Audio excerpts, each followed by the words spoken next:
안녕하세요, 잡쇼광입니다. 최근 육군이 두려워하는 무기가 무엇이냐고 물어본다면 공격 헬기를 꼽는 사람이 적지 않습니다. 우크라이나 전쟁에서 위력을 입증한 전차도 하늘에서 다가오는 공격 헬기 앞에서는 무력해지는데요. 일정 수준을 넘어서는 규모의 지상군을 보유한 국가 중 대다수가 공격 헬기를 운용하는 것이 그 이유입니다. 한국군은 1979년대부터 500MD, AH-1S 등 공격 헬기를 사용해왔습니다. 하지만 노후화가 진행되면서 신형 기종 도입 필요성이 제기됐는데요. 이에 따라 2020년대부터는 한국항공우주산업 카이가 만든 국산 소형 무장헬기 LAH가 미국 보잉 AH-64E 아파치와 함께 노후한 공격 헬기들을 대체할 전망입니다. 그런데 최근 국산 소형 무장헬기 LAH의 주무기인 천검이 장갑차와 결합하는 놀라운 변신을 하면서 전세계 군 관계자들을 깜짝 놀래켰는데요.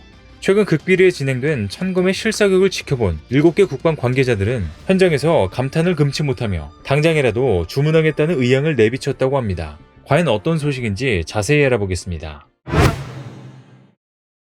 지난달 21일 방위사업 추진위원회에서 첫 양산 결정이 내려진 LAH는 한반도 유사시 전면전은 물론 국지 도발이나 대테러 상황에서도 유용하게 쓰일 것으로 보입니다.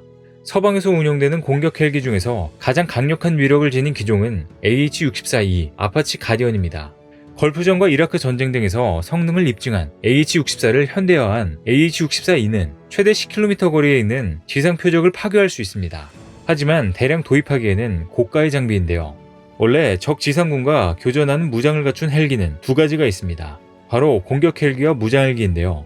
무장 헬기는 병력 수송용 헬기나 민간용 헬기에 무기만 붙이지만 AH-64E 아파치 가디언이나 KA-52 엘리게이터와 같은 공격 헬기는 처음부터 공격 임무용으로 설계돼 동체를 좁게 만들고 장갑판을 붙여 대공 기관총의 공격에도 조종사들을 잘 보호할 수 있습니다.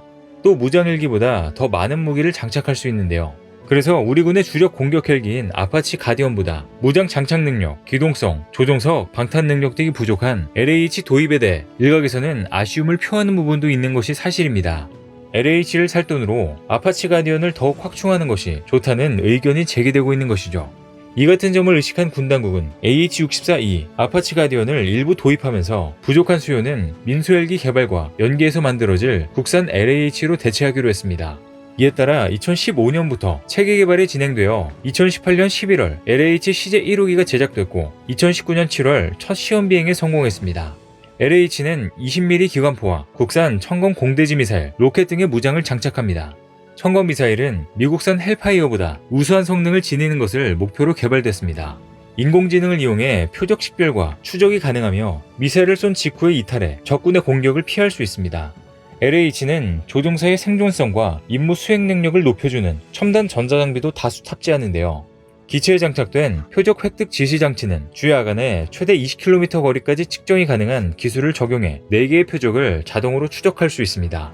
고장이 발생하면 원인을 파악하고 분석하는데 필요한 데이터를 제공하고 정비 소요 시간을 줄이고 가동률을 높일 수 있는 상태 감시 장비도 갖췄습니다. 비행 과정에서 조종사가 원하는 속도, 고도, 방향은 컴퓨터로 제어하는데요. 기관포 사격 시 발생하는 반발력으로 발생하는 기체 자세의 변화도 최소화합니다. 자동 순항과 자세 유지, 계기 착륙 접근을 포함한 조종의 핵심 요소가 자동으로 이루어지는 것입니다. 또 소음과 진동도 최소화됐으며 실시간으로 전장 정보를 획득해 각 군의 지휘소나 다른 무기 체계와 공유할 수도 있습니다. LAH를 운용할 조종사와 정비사 교육을 위한 훈련 체계도 갖춰집니다. 조종사가 저공 비행 도중 엔진 정지를 비롯한 비상사태 대응 방법 등을 익히는 모의 비행 훈련 장치, 기체 정비 전에 관련 경험을 쌓을 수 있는 정비 훈련 장치는 조종사, 정비사의 숙련도 향상을 돕습니다. 첨단 무장과 전자정비를 조합한 LAH는 정찰 외에도 독자적으로 적 전차 등을 공격할 능력을 갖췄습니다. 이에 따라 한반도 유사시 북한 기계화 부대 공격, 육군 공중 강습부대의 기습작전 호위, 정찰 등 다양한 임무를 수행할 것으로 전망됩니다. LAH는 한국 육군에 아직 실전 배치되지 않았고 다른 나라보다 개발도 늦게 시작됐지만 전쟁 기술과 환경의 급속한 변화에 맞춰 새로운 개념을 빠르게 받아들이며 성능 향상에 나서고 있습니다. 이에 대표적인 것이 유무인 복합체계인데요. 유무인 복합체계는 유인기와 무인기가 협업을 할 수 있게 해주는 비대칭 전력입니다. 이 체계를 활용하면 조종사가 탑승한 기체와 무인기가 함께 임무를 수행하는 복합현대 운용이 가능합니다. 산악지형이 많은 한반도에서 특히 유용한데요. 조종사는 산 너머에 위협적인 존재가 있는지를 무인기로 확인하고 공격하거나 우회 비행 등을 할 수 있습니다. 그런데 무엇보다도 LH의 주무기인 청검이 최근 주목을 받고 있습니다. 최근 사우디와 노르웨이, 이집트, 스웨덴, 아랍에미리트, 폴란드, 필리핀 등 총 7개 국가의 국방 고위 관계자들 52명이 극비리에 대거 방한했습니다. 다국적군의 고위직 인사가 한 번에 입국하는 것은 굉장히 이례적으로 바로 우리나라 국산 무기체계들의 실사격을 지켜보기 위해서인데요. 12월 15일 국방과학연구소 안흥시험장에서 펼쳐진 실사격 시범을 지켜본 많은 외국군 관계자들은 감탄을 금치 못했습니다. 한국이 이번에 극비 공개한 새로운 무기가 등장했기 때문인데요. 이번에 실사격 시범에서 가장 주목을 받은 것은 장갑차에 청검을 결합한 새로운 무기입니다. 청검은 앞서 말씀드렸던 것처럼 국방과학연구소가 주관하고 한화가 개발한 소형 무장헬기용 국산 공대지 유도탄으로 LH의 주 무장입니다. 우크라이나 전쟁에서 제블린 등 대전차 미사일이 큰 활약을 펼친 것처럼 최근 우리 군은 공대지 미사일인 청검을 장갑차에 결합하면서 놀라운 무기로 변신시킨 것인데요. 정부와 업계에 따르면 이날 충남 태안 소재 국방과학연구소 안흥시험장에선 사우디아라비아와 노르웨이, 이집트, 스웨덴, 아랍에미리트, 폴란드, 필리핀 등 7개국의 군 방산업계 관계자 50여 명이 참석하는 국산 무기체계 시연 행사를 개최했습니다.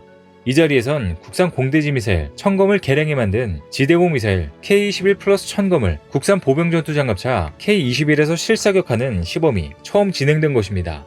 청검 제작사 한화에어로스페이스는 지난 1년간 청검을 지대공 미사일로 개량하는 작업을 진행해온 것으로 알려졌는데요.